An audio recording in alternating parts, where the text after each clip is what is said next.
책 한 권으로 인생이 바뀐 이야기인데 수필이라고 하는 거는 형식이 없니 있니?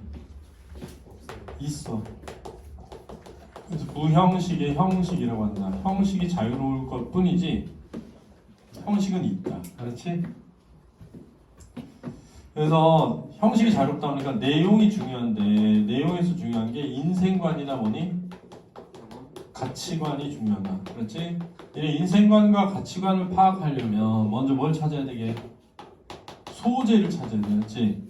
그 다음 그 소재에 대한 뭘 찾아라? 견해를 찾는데 견해는 지향과 지양으로 나뉘고 지향은 플러스 지양은 마이너스 이 표시를 잘해야 돼. 그렇지? 성격은 교훈적이고 고백적인데 교훈이라고 하는 건 항상 잘 봐. 어디서 오는 거냐면 성찰을 하잖아. 그러면 성찰을 하면 사색을 하게 되고 사색을 해서 깨달음이 생겨야 그 깨달음의 내용이 무슨 적이 되는 거야? 교훈적이 되는 거야. 자, 자기 삶을 돌아보는 거거든.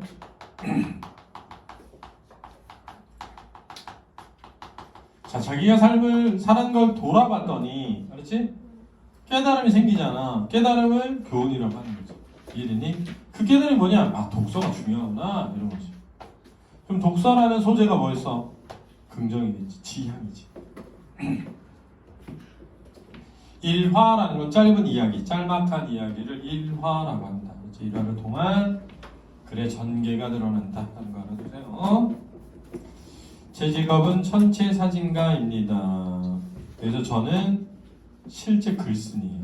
알았지? 문학에서의 나는 허구적 대리인이라고 하는데 수필에서만 실제 글쓴이다. 그렇지? 그래서 수필에서의 작가와 수필에서의 서술자는 동일하다. 밤하늘의 별과 천문현상을 사진과 영상으로 찍는 일을 합니다. 불과 10년 전만 해도 우리나라의 어떤 직업이고 세계에 몇 명 없는 직업이기도 해요. 좋아하는 일을 하다 보니 잘하게 되었고 그러다 직업이 된 흔치 않은 경우지요. 좋아하는 일을 하며 사니 행복합니다. 자신을 소개하는 거죠. 소개. 별과의 인연은 책 한 권으로 시작되었어요. 고등학교 때 읽은 별자리에 대한 설명을 담은 한 권의 책이 제목명을 바꾸었죠.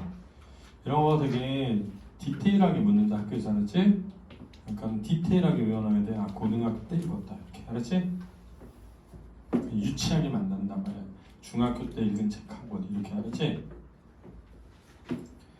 어느 날 친구 녀석이 밤하늘 가리키며 소리 지르듯 외쳤습니다. 저기 봐, 우와, 오늘 북두칠성 정말 잘 보이네. 친구의 손가락이 가리키는 방향을 보니 7개의 별과 별들이 국자 모양으로 배열되어 있었습니다. 또렷하게 빛나는 7개의 별, 그 순간 그 7개의 별이 눈에 가득 차면서 제 마음 어둠속에 꽉 박혀버렸습니다. 별에 관심을 갖게 된 배경이죠. 별에 관심을 갖게 된 순간. 밤하늘의 별이 구체적인 이름으로 다가온 순간이었죠. 별자리를 그렇게 쉽게 볼 수 있다는 것이 신기했습니다. 그런데 문득 이 녀석이 별자리를 어떻게 보는지 아는지 궁금했습니다. 그래서 친구에게 물어봤죠. 너 별에 대해 아니? 좀 알지. 누가 가르쳐줬는데? 제 물음에 친구는 책상 서랍에서 책 한 권을 꺼내서 저에게 보여주었습니다. 자, 여기서 이 책상 서랍은 친구 책상 서랍이야. 알았지? 별자리를 소개하는 책인데 이 책을 읽으며 별자리를 알아가는 중이라고 했습니다. 그날 저는 야간 자습 시간 내내 그 책을 읽었어요. 처음에는 잠깐 훑어만 보려고 했는데 수많은 별자리 사진과 설명들이 너무 재밌어서 도저히 손에서 놓지 못하겠더라고요. 그러니까 뭐 학교 책상 서랍이었을 수도 있지, 그지? 그래서 서점에 가서 바로 그 책을 구입한 후 매일같이 밤하늘 여행을 떠났죠. 그럼 이런 거죠. 얘는 서점에서 책을 구입했지, 그지? 구입하게 된 이유는 뭐야? 친구가 보여준 책을 보고 관심이 가서. 그렇지? 친구가 보여준 책을 보고 관심이 가서. 그렇지? 재밌어서. 처음에는 그 책이 저의 인생을 바꿀 줄은 전혀 몰랐습니다. 이런 것도 된다고. 글쓴이는 책을 보자마자 자신의 인생이 바뀔 것을 직감했다. 이렇게 된다고. 그렇지? 처음에는 그런 거 생각하지 않았다는 것도 중요해. 그 책을 읽기 전까지 저는 새에 빠져 있었던 소년이었기 때문이죠. 원래 관심사는 뭐였어? 새였던 거야. 공통점은 하늘을 이렇게 쳐다보고 있는 거네. 백과사전 조류도감 등을 보며 새에 대해 열심히 공부했고 저는 그저 밤하늘을 더 있는 밝은 점에 불과했습니다. 밝은 점에 불과했다는 건 관심이 없었다는 것. 하지만 그 책을 읽고 난 후 새로운 관심사가 생겨났습니다. 책을 읽고 별자리를 알아가면서 하늘에 있는 진짜 별을 보기 시작했습니다. 새벽까지 별을 보다가 지평선에 떠오른 남쪽 물고기 자리 1등성 포만 하우트의 모습을 아름다운 모습에 감탄하기도 했지요. 아니지 이런 게 다 똑같은 걸로 보이는데 뭘 그렇게 아름다운지 모르겠네요. 이는 어느 날에 엄청나게 큰 별똥별이 떨어져 터지는 것을 보고 간담 서늘해지기도 했는데요. 깜짝 놀람. 망원경을 구입해서 우주 더 깊숙한 곳으로 떠나기도 했지요. 별에 관심이 많아지면서 점점 더 많은 책을 찾게 되었습니다. 자, 관심이 독서의 확장으로 이어진 일선. 관심이 독서의 확장으로 이어진.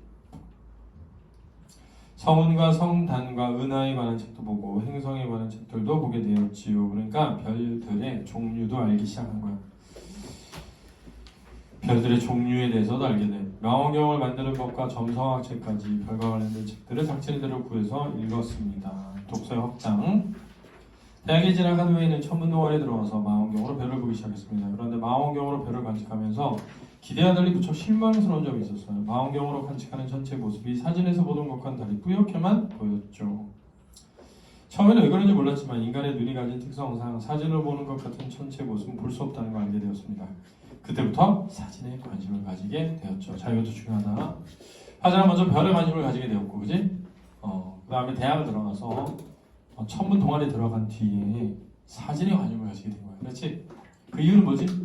눈으로 보는 것이 흐려서지.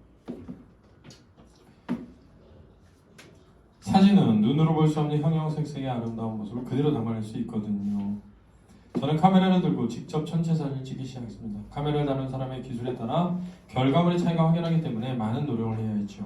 특히 밤하늘의 별을 찍는 천체 사진은 높은 전문성이 필요한 분야라 기술적으로 많은 지식도 필요했습니다. 카메라를 자유자재로 다룰 수 있도록 카메라의 기본 원리부터 사진의 기본 원리까지 많은 공부를 해야 했으며, 그러니까 별에 대해 많은 공부를 한 다음 카메라에 대해 많은 공부를 한 거야. 그렇지? 제가 택한 방법은 역시 책이었습니다. 처음에는 서점에 있는 카메라 관련된 책을 모두 구해서 읽기 시작했어요. 사진과 관련된 잡지들도 있고 사진학과 친구들이 수업 교재로 사용하는 책들까지 읽었죠. 전문적인 도서까지 구입한 거야. 제가 원하는 사진을 찍기 위해서 많이 공부하고 연습하는 수밖에 없었기 때문에 더 열정적으로 매달렸습니다. 처음엔 취미로 시작한 일이지만 지금 이렇게 천체 사진을 찍는 일이 직업을 삼게 되었죠. 한 권의 책으로 시작된 여행. 여기서 한 권의 책은 사진책이니 별책이니? 별책이지. 친구가 빌려주었던 잠깐 빌려준 별책. 이렇게 길어질 줄은 그때 몰랐네요. 근데 여행은 삶의 과정이죠. 삶의 과정을 여행으로 비유적으로 표현합니다. 그렇지? 고등학교 때 그 책을 읽지 않았다면 별에 빠지도 않았을 것이고 별 사진을 찍게 되진 않았겠죠. 이처럼 무언가 경험해본다는 것은 삶에서 아주 중요한 것 같다. 자, 이게 깨달은 바야.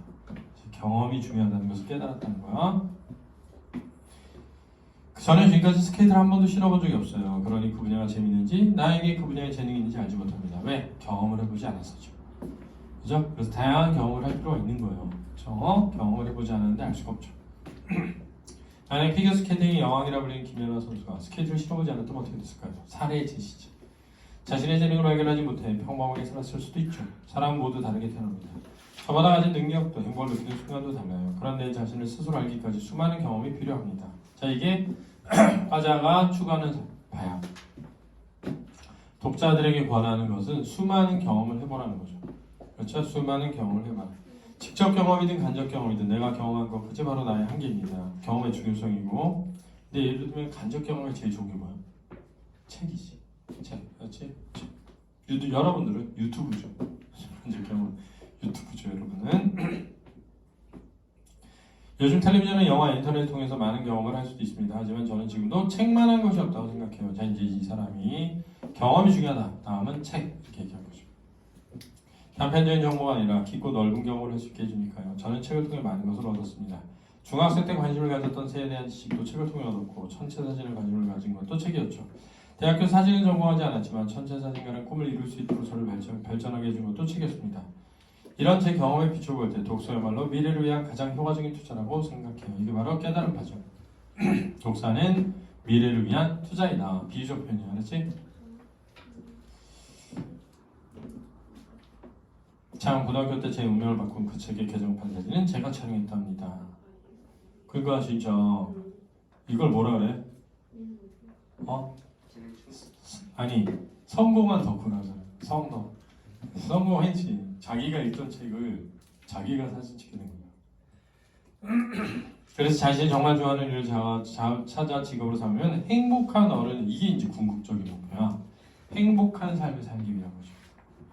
이게 글쓴이가 생각하는 가장 궁극적인 목적은 행복한 삶을 살기. 행복한 삶을 살려면 어떻게 돼? 자기가 좋아하는 일을 해야 되잖아. 근데 자기가 좋아하는지 좋아하지 않는지를 알려면 뭘 해봐야 돼? 경험을 해봐야 되잖아. 근데 경험은 모든 걸 다 해볼 수가 없잖아. 그 경험이 제일 좋은 게 뭐다? 책이라는 거지. 왜? 다른 것도 있지만 책은 깊이 있게 경험할 수 있게 해주는 거야. 이렇게 연결되는 거야. 이해됐지? 풀어봐라.